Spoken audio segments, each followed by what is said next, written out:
gede ma bina kadamo bina hal madafina ma bina inabale abaya amile sehedai raba inniki saymuda ma bina inabale abaya amile setanai sehole ታቱን ጎረባበትና አዝዮም ብዙሓት እዮም አውራ አብዘን ዘሐለፋ 33 ናይ ናጽነት ዓመታት በባህራት ዓብልል ገብልጥ ክፍሓሱ ዝጸንሑ አጀንዳታት ካብ ምኑቃትን ቅልውላዋት አሳዊርካ ምምሕዳርን ናብ ወራርን ኩናትን ሰጊሮም ዘኸተልዎ ምትሕላኻትን ዕንወትን ኣዝዩ ዓብዪ ነይሩ ማዕረፍ ሽለት ናይ ዝተፈላለዩ ተጻብኦታት ጭንቀት ዓብልል ገብት አጸፋ ስለዝዓርካ ኣብዚ ሰዓት እዚ ሃነብረብ ዝብልሉ ዘለዉ ካልእ ኩናት ናይ ምብራዕ ፍሕሶታትን ቁሉዕ ምስጢር ክበሃል ይከኣል ብሰዓቱ ዝግለጽ ወይ ዝርዘር ሳላትን ሓርነቱን ናጽነቱን 50 ዓመታት ተቓሊሱን ተሰዊኡን ኣብዘን ዝሓለፋ 33 ዓመታት ከዓ መዘና ብዘይርከቦ ቅየ ሓርብኝነትን ጽንዓትን ናጽነቱን ልኡላውነቱን ዘውሓሰ ህዝቢ ኤርትራ ምስ ቅድመ ግንባርነትን ድርዕን ጀጋኑ ሓይልታት ምክልኻል ካብ ቅሰን ንላዕሊ ዝበሃል የለን ቅሰን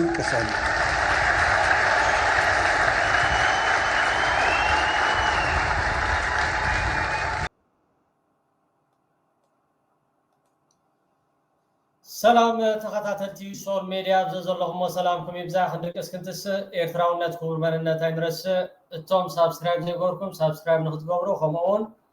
كلاتكم بلايك جمرو እንዳተላበኹ لومي اگداس زعبا مدب حزه مصيدكم مكتالكم عدم لومي ሚኒስትር ወፃ ጉዳያት ኤርትራ ክቡር እስማኤል ሳልሕ ምስ ዲፕሎማሲያታት ኣብ ኤርትራ ዘሎ አምባሳደራት بزعبا تيم التخطاخ أو العلي للاونة إيرترا تقبرو زلا تحتاري تاجر زغنة إثيوبيا بزعبو أمريكتو بتعامي أزيو دس زبلكا صبو زغنة نجارات لومي أبسمرا مرسي توهيو مارلون توم أمباسادراتن دبلوماسياتن إثيوبيا وينك أبتناتو مدبر تلفزيون صريم زي صري شنفلا نحنا رايحين هنكير دلنا بزعباتي منجس إيرترا ندبلوماسياتات أكيبو ذهبوا بزعبا تنا إثيوبيا نعو عمل كتمون قليلو مالومو نافزاس إلو مغريكم مجمرتا أوكي يبهر بر يتولد تياكي يبهر بر يتولد تياكي باقا هايله سلاسي ايغدفكمن دم افسيسكم كمون منغستو ايغدفكمن دم افسيسكم ملس ايغدفكمن دم افسيسكم انا خا عند حرداخي ايده مالتي دم كفسوكمي انا تزيكي ايده دقنا ندقهم دم كفسسوميم ازي اجندا نايمن عند حردايلنا نايتا صريا زيت صري شنفلا زخونت هاجره ايثيوبيا صريا زيت صري جمجع زخونت تا إثيوبيا تبهال دم إيرترا دامتصوت نإيرترا أمصنات كم خان حزب إيرترا جونوسايد دفصمت هاجر حزب إيرترا كحساد أمبر كمز عينت لومي أيقبون حزب إيرترا كحساد أمبر كمز عينت بدعة أيقبون يبهر بر يتولد تياك نحنا كي تبغوسكم كلنا كم إيرتراويان دقنا قسينو كنبرو دا زدليو هاجر داينا فتر دلنا دا أمبر دقهم نعنا اشوق زخونكمنا نبوتاتنا اشوق زخونكم ندقنا خا اشوق تكونوا عين فكرنينا اذا تولدي دولو من اسيكا خمزي قدفكم كفاردكم مخانق تفطوا تقولوا ازي ولا حدا حتى رئيتون زبليه لغداي يكونن باقا تريوار لهم لومي بديسيبلين زتحوسوا منيستر وصا غدايات سمعهم لهم مچم نمسمعوا زاكل تي ኢትዮጵያ ዝብልዎ ዘሎኻ ጸኒሐ خصمعكم ينخيد ሚኒስትር ጉዳያት ወፃኢ አቶ ዑስማን ሳልሕ ኣብ ኤርትራ ዝመደበሮም አምባሳደራትን ዲፕሎማሲያታትን ከምኡውን ሓለፍቲ ትካላት ውድብ ሕብራት ሃገራት ሎሚ 18 መጋቢት ኣብ ማእከላይ ቤት ጽሕፈት ናይቲ ሚኒስትሪ መብርሂ ሂቦም ዝተዳለወ ዜናው ጸብጻብ ገርመስቀል ገልስጌር ከቅርበልናዩ እቲ መግለጺ ነቲ መንግስቲ ኤርትራ ንኩናት ምስ ኢትዮጵያ ይዳለሎ ዝብል ክስን ምንጻግ ደግሲ ምምጥጣር ኢትዮጵያን ኣፍ ደገ ባሕርን መደበር ባሕርን ንኹሉ ዝሰዓበ ዲፕሎማስያዊ ዘመተን ብጽኑዕ ንምኹናን ከምኡውን ንስምምዕ ሰላም ፕሪቶርያ ዝምልከት መብርሂ ንምሃብ ዝዓለመ እዩ። ኤርትራ ናጻ ሓራን ልኡላዊትን ሃገር እያ ዝበለ ሚኒስተር ዑስማን ነዚ ዘየኽብር ብዝኾነት ሃገር ኣካል ይኹን ጉጅለ ዝውሃብ መግለጺ ተኹታኺት ጥራይ ዘይኮነ ምጥሓስ ቀይሕ መስመር እውን ከም ዝኾነ ብምንጻር ናይ ኢትዮጵያ ሕልሚ ዋንነት ኣፍ ደገ ባሕርን ንዑ ተኸቲሉ ዝኸይድ ዜናዊ ዲፕሎማስያውን ወተሃደራውን ዕንደራታት ሕጋዊ ይኹን ፖለቲካዊ መሰረት ከም ዘይብሉ ገሊጹ ንክሲ ህላወ ሰራዊት ኤርትራ ኣብ ትግራይ ብዝምልከት ሚኒስተር ዑስማን ሰራዊት ኤርትራ ድሕሪ ትውግእ ኣብ ወርሒ ሕዳር 2022 ናብቲ ብኣህጉራዊ ሕጊ ዝተፈልጠን ዝተረጋገጸን ልኡላዊ ዶባቱ ከም ሰፈረ ኣነጺሩ ፌደራላዊ መንግስቲ ኢትዮጵያ ሰራዊት ኤርትራ ብመሰረት ናይ መወዳእታን ቀያድን ውሳነ ኮሚሽን ዶብ ኣብቲ ልኡላዊ ግዛኣት ኤርትራ ምዃኑ ብኣህጉራዊ ሕጊ ዝተረጋገጸ ዶባቱ ከም ዝርከብ ስለ ዝፈልጥ ብዛዕባ ህላወ ሰራዊት ኤርትራ ኣብ ኢትዮጵያ ቃል እውን ትኹን ተዛሪቡ ከም ዘይፈልጥ ኣረዲዩ ሚኒስተር ዑስማን ንስምምዕ ሰላም ፕሪቶርያ ኣመልኪቱ ኣብ ዝሃቦ መግለጺ መንግስቲ ኤርትራ እቲ ስምምዕ ውሽጣዊ ጉዳይ ኢትዮጵያ እዩ ኢሉ ስለ ዝኣምን ኣብቲ መስርሕ ምትእትታዊ ክገብር ድሌት ይኹን መደብ ከም ዘይብሉ ኣነጺሩ ብተወሳኺ ድማ መንግስቲ ኤርትራ ኣብቲ ኣብ መንጎ ግዜያዊ ምምሕዳር ትግራይን ህወሓትን ዘሎ ውሽጣዊ ግርጭት ዝኾነ ተራ ከም ዘይብሉ ብምርጋጽ ብዛዕባ እዚ ንዝቐርብ ክሲ ብጽኑዕ ከም ዝነጽጎ ኣፍሊጡ ኣብ መወዳእታ ሚኒስተር ዑስማን ኣህጉራዊ ማሕበረሰብ ብሓፈሻ ውድብ ሕብራት ሃገራት ባይተ ጸጥታ ሕብራት መንግስታት ኣሜሪካን ሕብረት ኤውሮጳን ድማ ብፍላይ ኢትዮጵያን እትወስዶ ንሃገራዊ ድሕነት ልኡላውነትን ግዛእታዊ ሓድነትን ዝጥሕስ ስጉምቲ ክኹንኑን ካብ ጉጉይ ቅማረ ክቕጠብን ተማሕጺኑ እዚ ሚኒስትሪ ወፃኢ ጉዳያት ሎሚ ዝገበሮ ብጣዕሚ ኣዝዩ ዝነኣድ ደስ ዝብል ግብረ መልሲ እዩ እዚኣቶም ግን ዘይእዱባት ኢትዮጵያውያን ብሕልፊቶም ኣብ ስርዓት ብልጽግና ዘለዉ ብሓፈሻት ኣብ 4 ኪሎ ዘሎ ቁስሊ ዝኾነ ብዛዕባ እዚ ኣመልኪቱ መልሲ ዝሃቦ ኣሎሞ ናብ ከብለኩም ስምዕዎ ላለፉት ከ30 በላይ ዓመታት ከባህር በር ባለቤትነት ርቃ የቆየችው ኢትዮጵያ በባህር በር አልባነት የሚደርስባትን ጉዳት ይበቃል ካለች ሰነባብታለች። ኦኬ 30 ዓመት ካብ ባሕሪ ርሒቃ ትርከብ ዘላ ኢትዮጵያ ቅድሚውን እቲ ባሕሪ ናትኩም ኮይኑ ይፈልጥኒ ኣብ ታሪክ ናይ ኤርትራ ዳኣምበር ባሕሪ ናይ ኢትዮጵያ ዝበሃል እውን የለን ኣብ ኣፍሪካ እዚ ክሳብ ዝኾነ ከዓ እቲ ቅድሚኡ ዝነበረውን በተን ምዕራባውያን በዓል ኣሜሪካ ዝተሓወሶ ሶቪየት ሕብረት ከመይ ጌርካ ንኤርትራ ኣብ ትሕቲ ኢትዮጵያ ትቆርና ከመይ ጌርካ ኣብ ትሕቲ ኢትዮጵያ ብሓይሊ ትቆርና ተዘይኮይኑ ኢትዮጵያ ባሕሪ ነይርዋ ኣይፈልጥን ዋላ ባሕሪ ሒዝኩምሉ ኣብ ዝነበርኩም ንኤርትራ ሒዝኩምሉ ዝነበርኩም በጀካ ኣፅዋር መቕተሊ ንኤርትራውያን መሕረዲ ንኤርትራውያን በጀካ ከምኡውን ታንክታትን ዱርዓትን ናፓላትን ከምኡውን ዝተፈላለየ ረቀቕቲ ኣፅዋር ኣብ ልዕሊ ኤርትራውያን ዘውረድኩሞ ጆኖሳይድ ተዘይኮይኑ ኤርትራ ትኹን ካልኦት ኣብቲ ዞባ ዘለዋ ከም በዓል ጅቡቲ ከም በዓል ሶማልያ ካልኦት ከም በዓል ኬንያ እውን ሓንቲ መዓልቲ ንትናቶም ባሕሪ ናትና ኢልኩሞ ይትፈልጡ ኣብ ልዕሊ ኤርትራ ዘለኩም ሸብዳዕዳዕ ግን እኩብ ድምር ሕጂ መኸተምታ ክግበረሉ እዩ መኸተምታ ከዓ ወስ ምስ ትብሉ ሎሚ ብዲፕሎማሲ ኣብ ኣስመራ መንግስቲ ኤርትራ ንኩሎም ዲፕሎማሰኛታትን ኣምባሳደራትን ፀዊዑ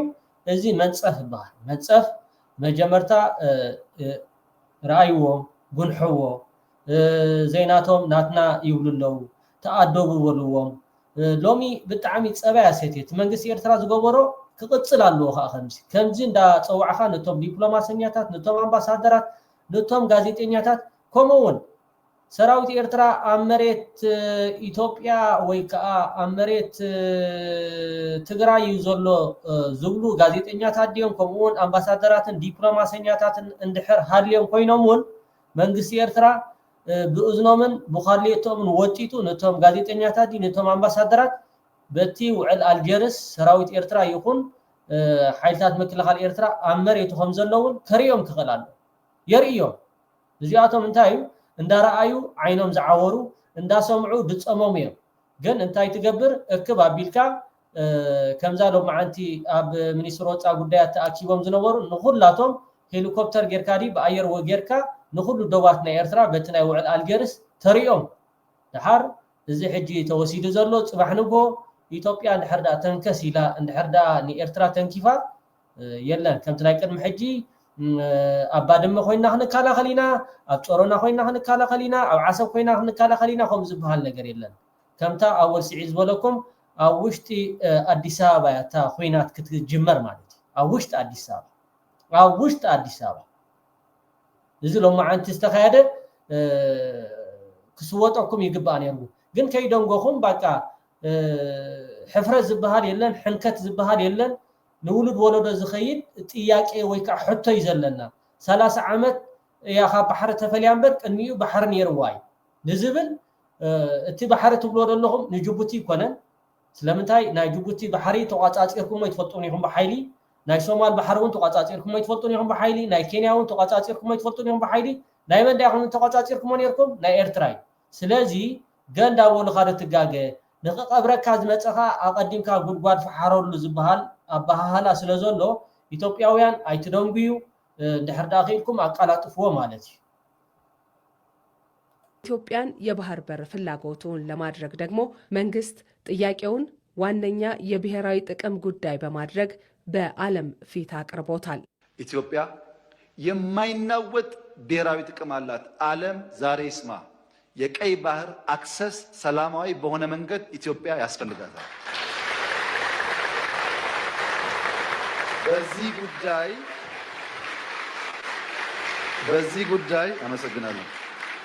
በዚህ ጉዳይ ሻይ የምናደርግ ምንደብቅ ይመስለው ካለ ተሳስተዋል። በየዓመቱ ለወደብ ኪራይ ከ1.5 ቢሊዮን ዶላር በላይ የምታወጣ የገቢና የወጪ ንግዷን በሌሎች ላይ ጥገኛ ሆና የምትከውን ከቀይ ባህር በቅርብ ርቀት ላይ የበይ ተመልካች የሆነች ሀገር የባህር በር ጥያቄዋ ፍትሃዊነቱ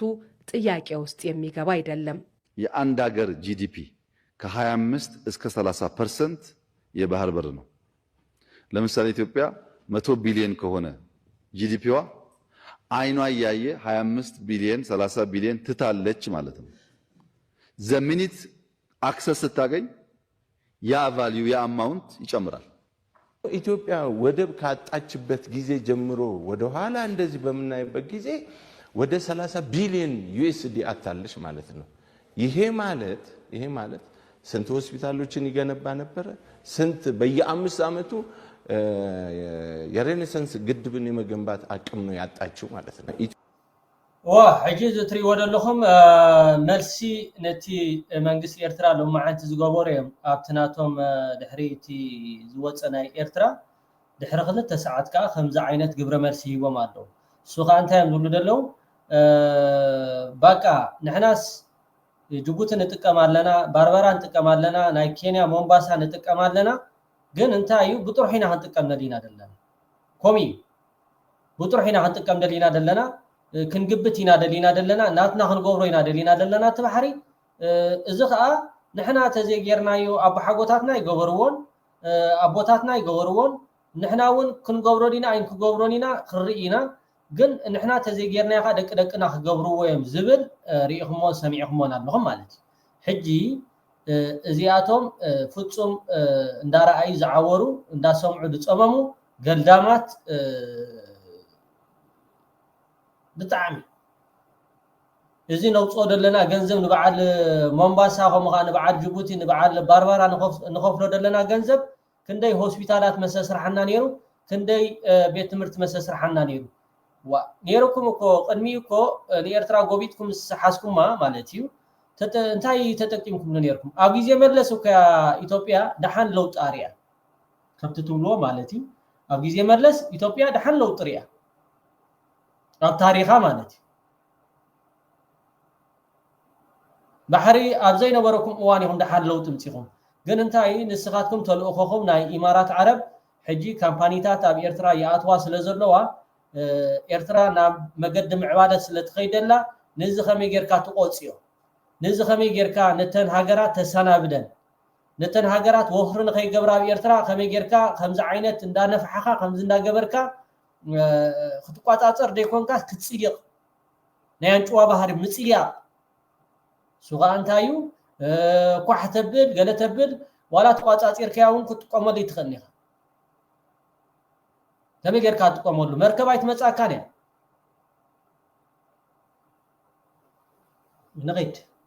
ኢትዮጵያ ወደብ አልባ መሆኗ ከ35 እስከ 45 የውጪ የንግድ ትስስሯ ላይ ተጽዕኖ አምጥቶባታል ማለት ነው። ይሄ የባህር በር ጥያቄ ኢትዮጵያ ያጣችውን በዘመናት ስትጠቀምበት የነበረውን መብቷን እንደገና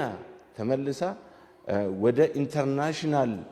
አክሰስ ቱ ሲ የምትገባበት አምድ የከፈተ ነው። መንግስት የኢትዮጵያን የዓመታት ጥያቄ በዚህ ዘመን በአደባባይ ማንሳቱና የባህር በር ተጠቃሚነትን ለማረጋገጥ የተጓዘባቸው መንገዶች ደግሞ ጥያቄው ዓለም አቀፍ ተቀባይነት እንዲያገኝ ያስችሎታል። ጠቅላይ ሚኒስትሩ የገለጹት የባህር በር መኖር አስፈላጊነትና ለዚህም ነገሮችን ማመቻቸት አስፈላጊ ጥያቄ ነው። እናም ፈረንሳይ ባላት አቅም የምትችለው ሚና ትወጣለች። በምን አይነት መንገድ ይሁን ለሚለው በንግግር በውይይትና ኃላፊነት በሚሰማው ዓለም አቀፍ ሕጎችን ባከበረ መልኩ እንዲሆን በተለይም ጎረቤት ሀገራትን ባከበረ መልኩ የሚሳካበትን መንገድ በማመቻቸት ለኢትዮጵያና ለቀጠናው የሚበጅ እንዲሆን ኦኬ ወላ ሓደ ፈረንሳይ አምጹ አሜሪካ አምጹ ቻይናውያን አምጹ ዝኸውን ነገር ዝልወጥ ነገር የለን ንሕና እምነት ዝበሃል ኣብ ኢትዮጵያ ይብልና ድራይ ፖርት ከማን እንድሕር ዳ ረኺብኩም ይኹም ድራይ ፖርት እንድሕር ዳ ረኺብኩም ይኹም ብኹናት ፈቲንኩም ይኹም ብሳንክሽን ፈቲንኩም ይኹም ብኩሉ ነገራት ፈቲንኩም ይኹም እንታይ ዝሓዝናላ ብኣኻትኩም እምነት ዝበሃል ነገር ስለዚ የለ እቲ 666 ኣብ ኢትዮጵያ ይደሉ እቲ ሕማቕ ኣድሎ ዝበሃል ነገራት ናብ ኤርትራ ንኽትእትውት ዝቐለለ ነገር ይኸውን እንድሕር ዳ ተኻኢሉ መንግስቲ ኤርትራ ናተይ ርእይቶ ማለት እዩ ናተይ ሓሳብ ኮምሶል ሚድያ ድራይ ፖርት በቃ ካብ ባፅዕፅዕን ኣቢልካ ኣብቲ ዶብ ኣብኡ ብናቶ መኪና ገይሮም ወስድዎ ብወገን ዓሰብ ትኾነ ከምኡ ብወገን ሕሞራ ትኾነ ከምኡ ከምዚ ጌርካ ጥራሕኻ ምዛ ኢትዮጵያ ክትከይድ ትኽእል እሳቶም 120 ሚልዮን ይብሉ ኣለዉ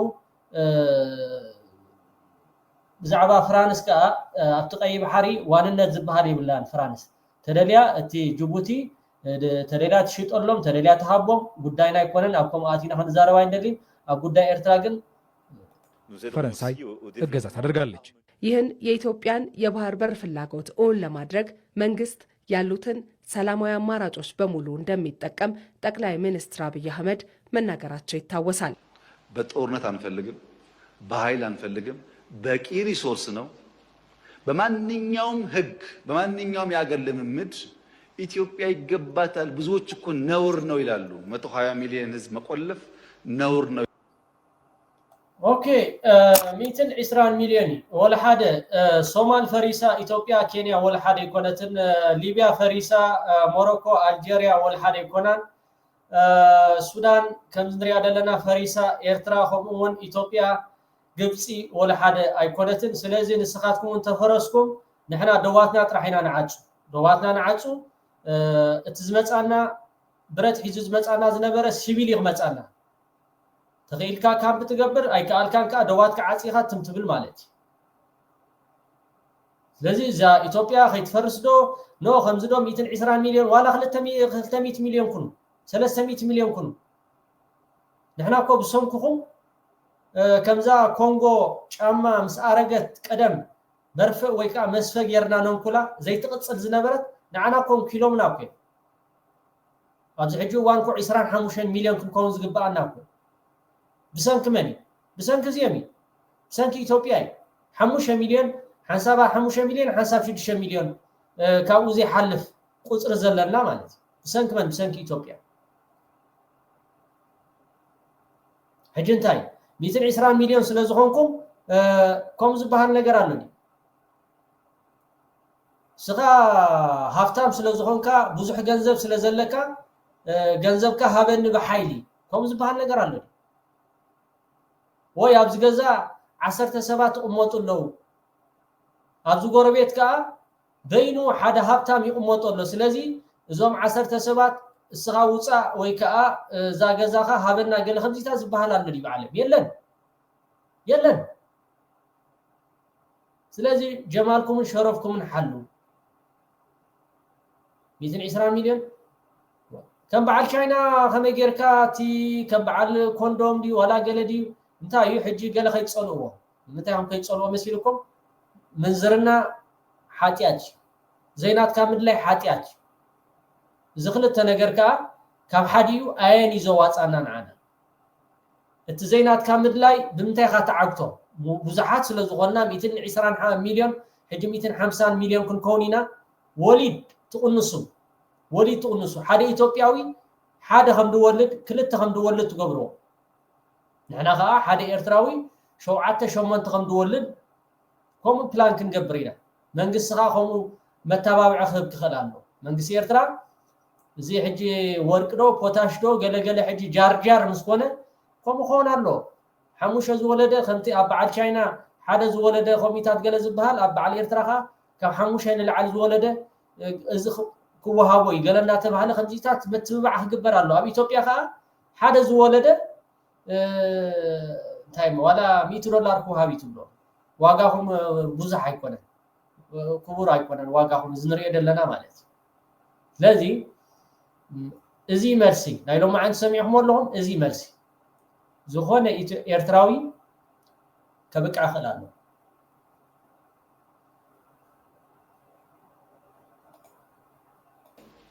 በማንኛውም ህግ በማንኛውም ያገር ልምምድ ኢትዮጵያ ይገባታል ብዙዎች እኮ ነውር ነው ይላሉ 120 ሚሊዮን ህዝብ መቆለፍ ነውር ነው ይላሉ አንዳንድ የተገዙ ኢትዮጵያውያን ባይገባቸው ወይኛ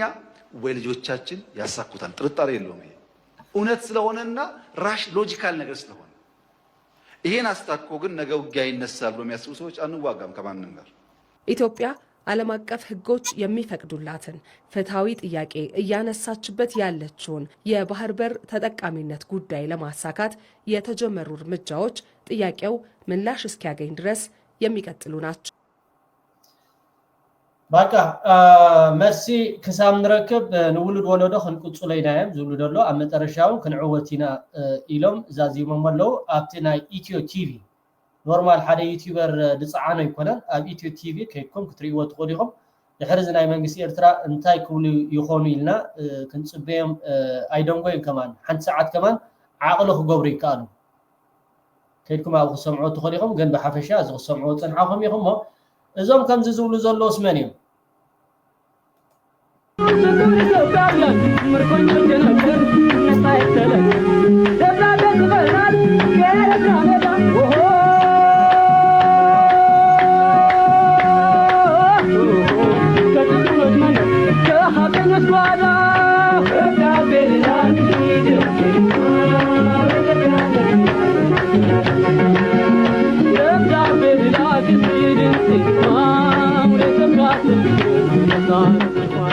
كأن زي ما تات أبصحل فريا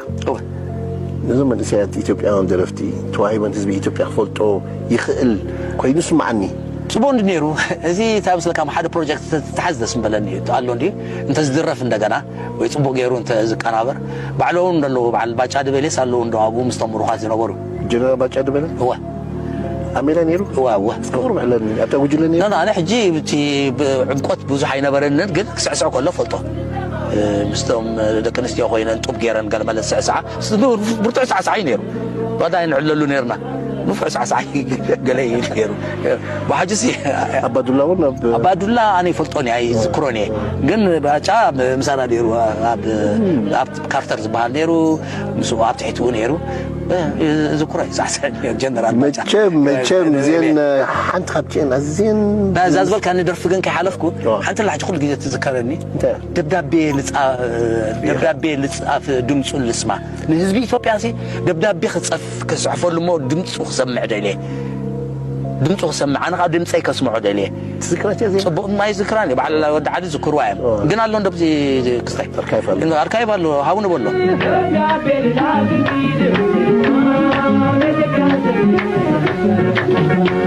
እንደምን አላችሁ ሁሉም ኢትዮጵያውያን ምርኮኞች የነበርን ነፃ የተለን ደብዳቤ ጽፈናል ከኤርትራ ሜዳ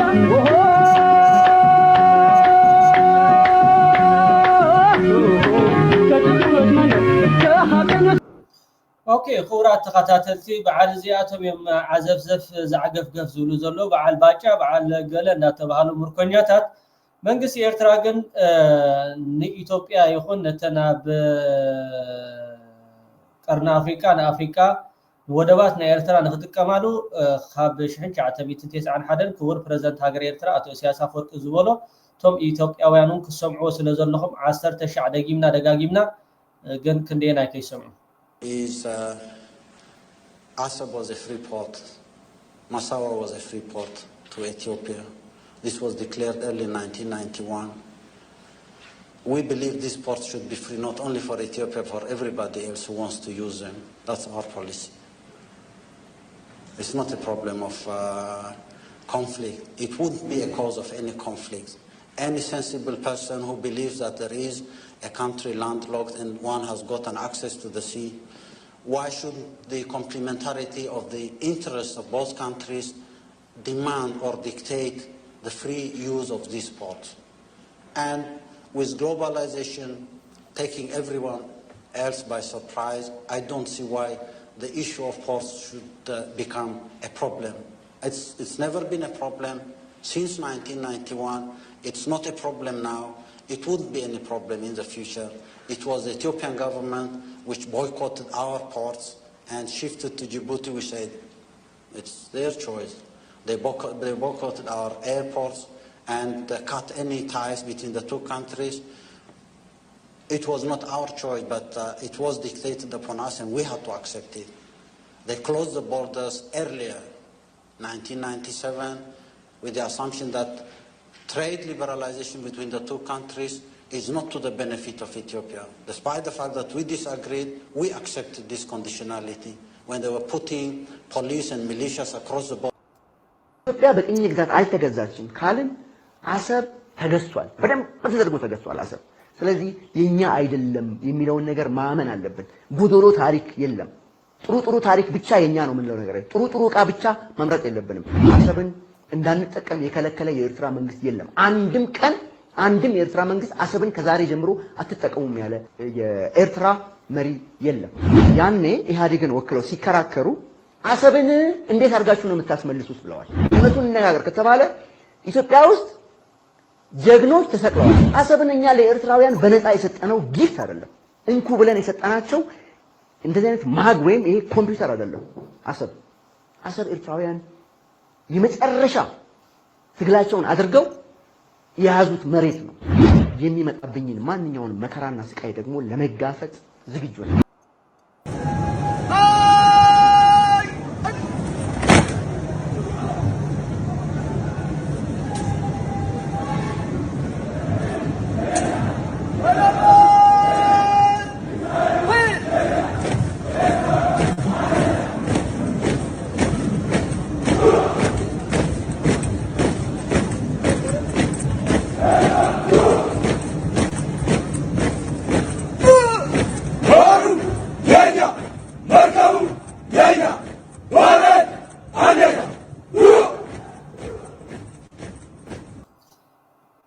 ተኸታተልቲ ሶል ሚድያ ኣብዞ ዘለኹም ሰላምኩም ይብዛሕ እንዳበልኩ እዛ ፖስተር ከምዛ ትሪእዋ ዘለኹም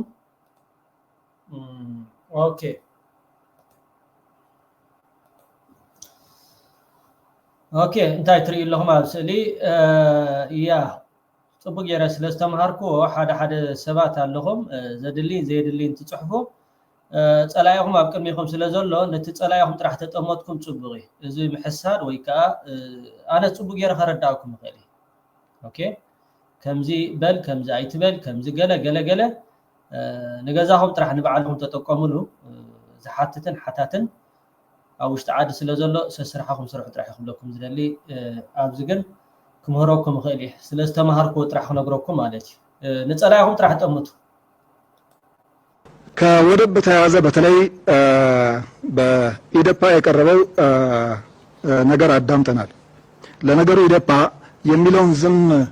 እያንዳንዱ ነጥብ ስላላነሳን አይደለም፣ በሙሉ ያነሳናቸው ነጥቦች ይመለከቷቸዋል። በልዩ መልክ ከሌላው የተለየ አቋም ያራምዳችሁት በሶማሌ ጉዳይ ብቻ ነው። በወደብ ጉዳይ ምንም አትለዩም፣ ከመድረክ ምንም አትለዩም፣ ከቅንጅት አንድ ነው አቋማቸው። ሉዓላዊ በሆነው ሀገር የሚገኘው ወደብ በሰላም እናመጣለን ነው እያላችሁ ያላችሁት። በሰላም እንዴት ወደብ ይመጣል? ሁለት ሀገሮች ሳይዋሃዱ እንዴት ብሎ ነው ወደብ በሰላም የሚመጣው? ሁለት ህዝቦች ወደ መዋሃድም እንዳይሄዱ እያደረግን ያለነው የጥላቻ ዘመቻ ምንድነው? ማረጋገጫ አለ እንዴ?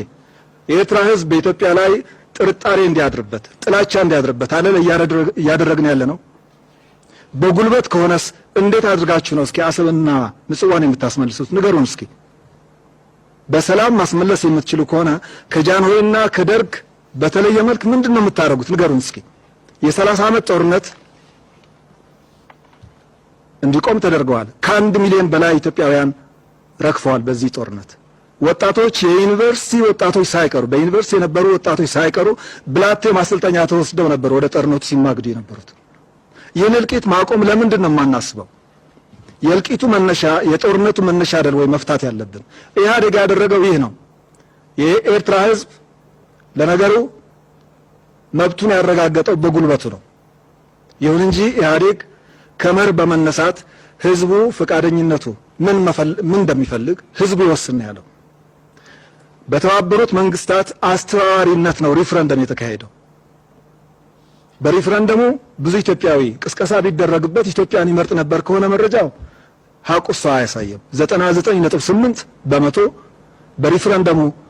ነጻነት እንፈልጋለን ያለው። አሞልጌዴ ታንፈዴ ማቢናይ ማቢና ታንፈዴ ከደሞ ቢና ታንፈዴ ሐልመዳፊና ታንፈዴ ማቢናይ ናበሌ ታንፈዴ አባያ አምቢሌ ታንፈዴ ሰሄዳይ ረባ ታንፈዴ ኢንኪሳይ ሙዳ ታንፈዴ ማቢናይ ናበሌ ታንፈዴ አባያ አምቢሌ